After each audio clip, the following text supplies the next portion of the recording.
This thing's got a little bit of an exhaust grumble at idle. I think what it is,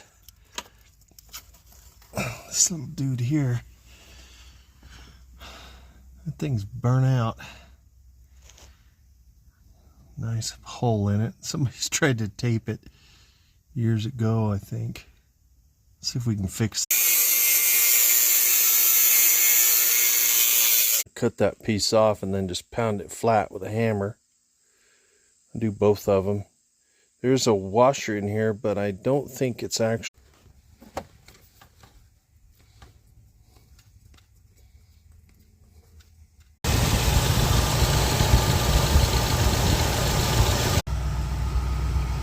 Yep, good to go. No more gurgling noises.